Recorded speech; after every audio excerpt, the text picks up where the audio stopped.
My only question is, who is our bigger enemy? Jay Powell or Chairman Xi?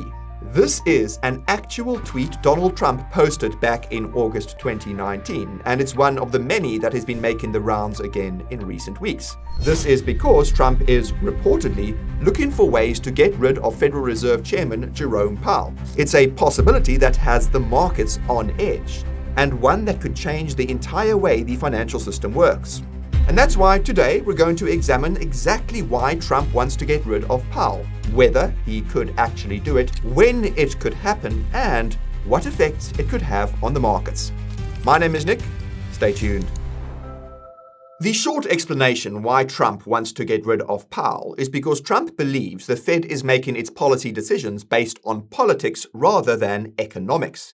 In other words, Trump wants to get rid of Powell because the Fed isn't lowering interest rates, and Trump believes this is an intentional mistake. The long explanation, however, is much more nuanced and truly fascinating. You see, Trump didn't always hate Powell. In fact, Trump was the one who picked him to be the Fed chair in 2017. It wasn't until late in 2018 that Trump started publicly criticizing Powell and the Fed's policies. As you might have guessed, Trump's criticism focused on the Fed's decision to raise interest rates, tweeting, quote, "I think the Fed is making a mistake. They're so tight. I think the Fed has gone crazy." Trump's criticisms continued throughout 2019, with tweets like the one I mentioned in the introduction. Believe it or not, but Trump was arguably right in the end, and that's because in September 2019 there was a crisis in the US repo market. Put simply, there was an unexpected spike in interest rates in major lending markets. The result was that the Fed had to step in with emergency liquidity, lowering interest rates. But here's where the truly fascinating part comes in. In August 2019, a former New York Fed President, Bill Dudley, published an opinion piece in Bloomberg in which he basically argued that the Fed should push back against Trump's policies. For context, the New York Fed President is technically the third most powerful person on the Federal Open Markets Committee, or FOMC, the Fed governing body which makes policy decisions. This is exactly what Dudley wrote. Quote, "There's even an argument that the election itself falls within the Fed's purview. After all, Trump's re-election arguably presents a threat to the US and global economy, to the Fed's independence, and its ability to achieve its employment and inflation objectives. If the goal of monetary policy is to achieve the best long-term economic outcome, then Fed officials should consider how their decisions will affect the political outcome in 2020. Translation? The Fed should do whatever it can to prevent Trump from winning the election in 2020 in the name of its dual mandate, which is 4% unemployment and 2% inflation. Dudley publicly calling for this was seen as many as quite unprecedented because the Fed is supposed to be apolitical, at least in theory. In practice, however, this doesn't seem to be the case. A 2022 paper about the political affiliations of Fed economists found that the ratio of Democrats to Republicans at the central bank is 10-1. The catch is that Fed economists are not the ones who decide the Fed's policies. You'll recall that's the FOMC's job. Also, Jerome Powell himself, as chairman, is a registered Republican. Even so, the fact that Fed economists are the ones who provide the data required for the FOMC to make their policy decisions suggests that there is a real chance that politics is finding its way into the Fed's policies. And this means that Trump's current claim that the Fed is acting politically isn't as crazy as it may initially appear. More importantly, the presence of this apparent evidence could give Trump the justification he needs to get rid of Powell and take control of the Fed, which actually has precedent. Before we get back to the video, though, I have to let you guys know about the Coin Bureau deals page. It's over here where you can get massive sign-up bonuses on the best crypto exchanges, as well as 50% trading fee discounts for life on said exchanges. You see, these are only available to Coin Bureau viewers and won't be around for long, so be sure to take advantage of them with the Coin Bureau deals page linked to down in the description. Now, back to the video. Now, if any of what I'm saying sounds familiar, that's probably because you watched our video last year predicting that this would happen.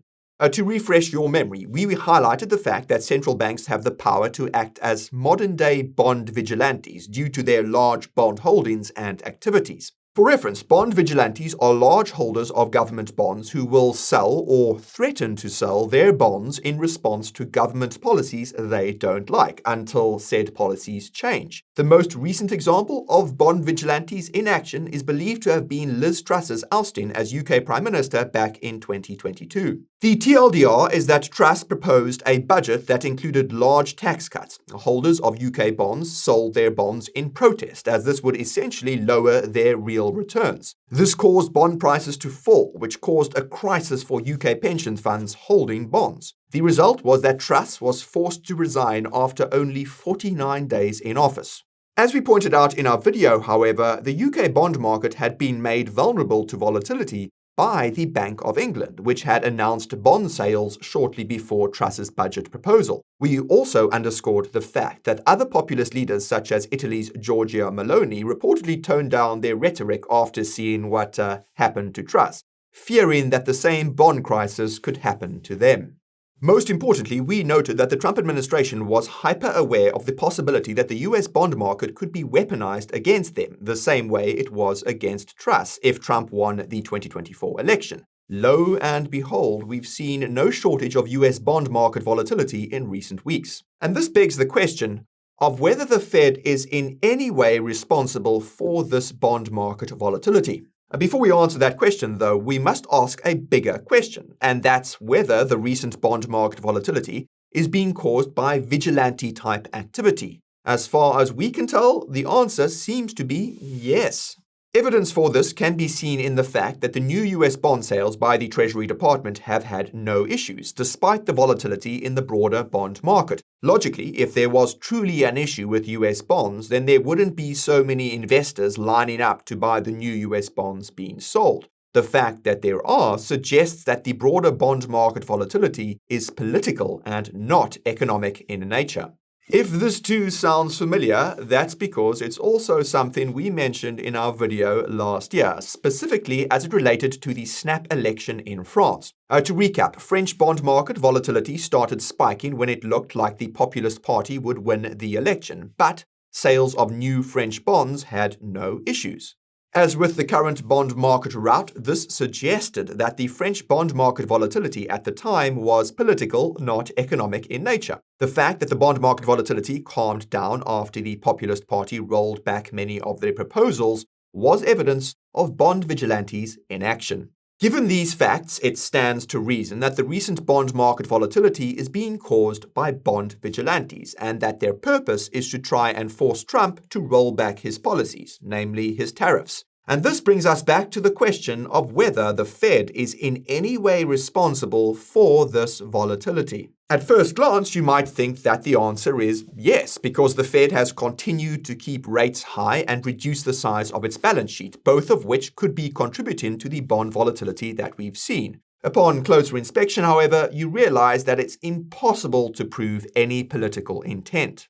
The Fed can and has argued that its tight monetary policy is necessary to combat inflation, which continues to be above the Fed's 2% target. Notably, this is the same argument the Bank of England gave for why it sold UK bonds. It was just fighting inflation, and it just so happened that this fight contributed to the downfall of the Truss government. There's no way to prove this was the true intention. And by the way, guys, if you're enjoying this video so far, then smash that like button to let us know. And don't forget to subscribe to the channel and ping the notification bell as well to make sure you don't miss our next one. Now, just because the Fed's intentions can't be proved doesn't mean that Trump thinks he doesn't have the pretext required to take over the central bank. On the contrary, he's explicitly stated that he thinks the Fed's decision to cut interest rates ahead of the election last year was political, and that the Fed's current refusal to cut interest rates while other central banks are cutting now is no different.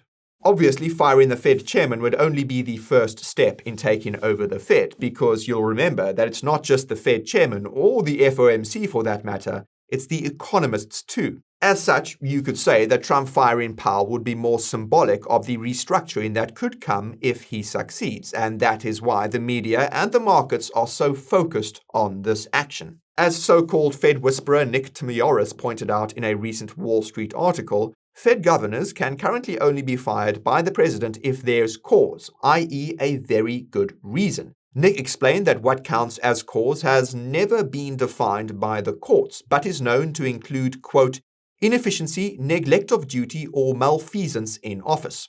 This is interesting because it means that Trump could theoretically fire Powell and other members of the FOMC if they fail to act in accordance with the Fed's mandate. In case you forgot, the Fed's mandate is keeping unemployment around 4% and inflation around 2%. And in case you missed it, unemployment has been steadily rising above 4%, while inflation has been trending back down to 2%. If unemployment continues to rise and/or inflation continues to fall, and the Fed refuses to ease monetary policy in response, this could be concrete evidence that Fed officials are acting politically and would theoretically give Trump enough legal grounds to fire Powell and all members of the FOMC. The caveat is that we're months away from this possibility, and the Fed would likely ease before that happened. And this is where things get complicated. Trump's recent comments and the reports of what's been said behind the scenes suggests he's not looking to wait that long, but also that he's not rushing. Just as we were shooting this video, Trump came out and said he has no intentions of firing Jerome, but this is something that could change again in a heartbeat. Even so, it's safe to assume that firing Powell would be a last resort, given the profound impact it would have on the markets. But this assumes that Trump has the option of firing Powell without cause if he needs to. And this ties into the main reason why Trump wanting to fire Powell has been all over the news. And that's the Trump administration's recent filing with the Supreme Court to repeal a ruling from 1935 that effectively prevents the president from firing people working at federal agencies without need for cause. The funny thing is that the appeal has nothing to do with firing people at the Fed. It's about firing people at the National Labor Relations Board and the Merit System Protection Board. Trump has asked the Supreme Court to consider the appeal in May, and this would reportedly result in a ruling on the appeal in June or July. In case it wasn't clear enough, a successful appeal would make it possible to fire Powell. As such, you could say that it's not the political leanings of the Fed that matter here, but the political leaning of the Supreme Court. As it so happens, the Supreme Court is believed to be biased towards Republicans, given that 6 of the 9 justices were appointed by Republicans. Not only that, but 3 of the 9 justices were appointed by Trump, which has led many to believe that they could vote in favor of this appeal. The Supreme Court ruling in favor of Trump's appeal would not only cause enormous volatility in the markets, as investors would speculate that Trump would use this power to take control of the Fed, but it would also call the integrity of the US legal system into question, which would do enormous damage to the US. If that wasn't bad enough, it's unlikely that the Fed would go quietly. According to this pro-crypto lawyer, the Fed would either ignore the order or fight the order, in which case there could be many months of appeals. And this is evidenced by Powell's recent comments regarding the Supreme Court appeal, where he said that he's not sure if the ruling could be applied to the Fed, since it's technically not federal.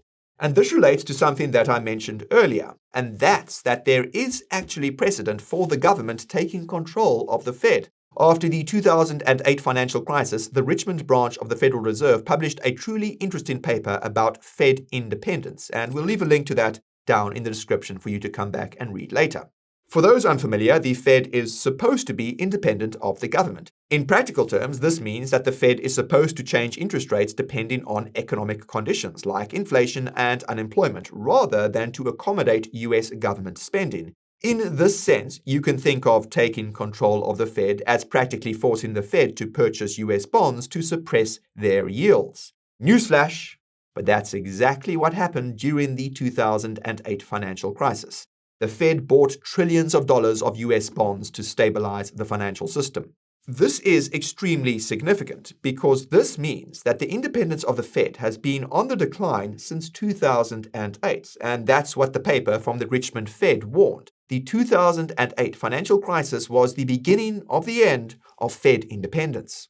Quote, "It puts the Fed in an untenable position when the Fed must cooperate with the Treasury on items such as banking regulation and payments system policy. This interdependence exposes the Fed to political pressure to make undesirable concessions with respect to its credit policy initiatives in return for support on other matters. This is exactly what we've seen since, under both Democrats and Republicans. The craziest part is that the paper reveals that Fed independence seems to follow a cycle of its own. When the Fed was first founded back in 1913, it was controlled by the US government to the extent that the Fed didn't even have its own building. All Fed policy decisions were made at the Treasury building. The Fed's famous Eccles building wasn't built until 1937, but it still didn't have independence at the time.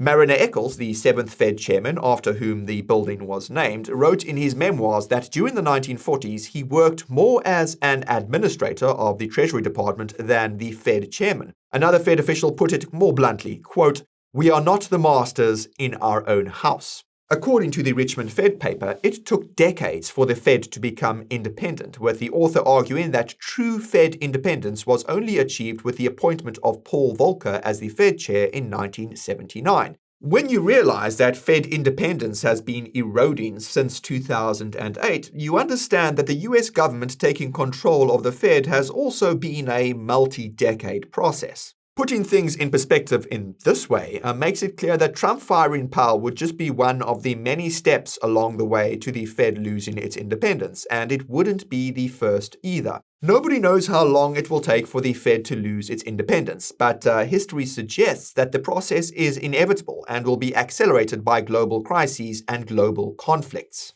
100 years ago, World War I, the Great Depression, and World War II were the three steps that caused the Fed to lose its independence. In this century, 2008 seems to have been the first step towards the Fed losing its independence, and 2020 was the second step. Nobody knows for sure what the third step will be, but history suggests that it won't be good for the average person, or for the markets for that matter. And this brings me to the big questions. Will Trump fire Powell? And if he does, when will it happen? And what effects could it have on the market? As we've learned, history suggests the answer is that Trump would likely fire Powell in the event of a crisis, and chances are that markets would be crashing because of this crisis. And this is only if Trump can fire Powell without cause, something the Supreme Court will decide over the summer. Objectively, though, it's unlikely that Trump would fire Powell in the event of a crisis, even if he could. And that's just because the Fed has been slowly losing its independence since 2008 and has repeatedly proven that it would step in to stabilize the bond markets if need be.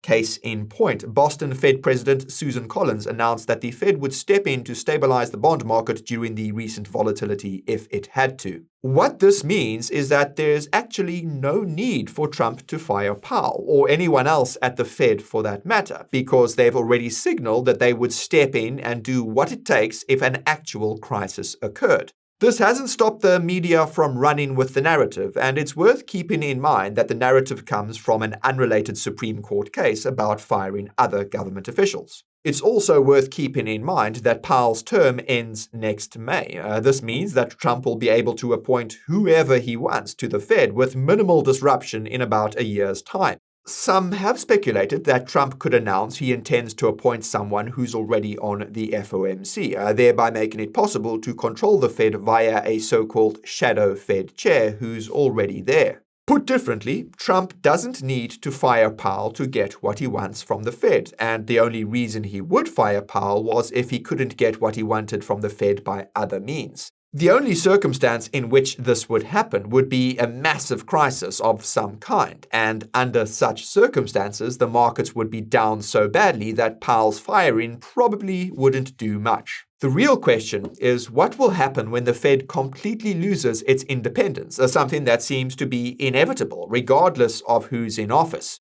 The answer is also something we mentioned in our video about bond vigilantes last summer, and that's that the Fed will eventually be forced to print money to finance whatever it is that the government wants to spend money on, be it ideology or infrastructure. And this is the truly terrifying outcome, because it's one wherein tens, if not hundreds of trillions of dollars will be printed and misallocated, a trend that some would say has already begun. The result would be rampant inflation where any asset that's scarce relative to the money supply would rise in fiat terms.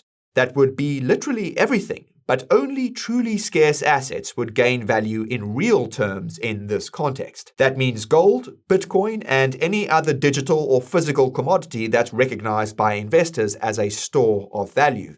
The thing is that if the misallocation of capital is bad enough, then there could also seriously be supply shortages, so much so that you won't be able to buy what you need even if you have the money. At the same time, the economy would struggle due to these shortages of critical supplies. This would create a degree of stagflation that we've never seen before, and some would say that this has also already begun. And you can learn more about the risks of stagflation watching this video right over here. And if you're not subscribed to the channel yet, you can do that right over here. That's me for now. Thank you guys very much for watching, and I'll see you soon.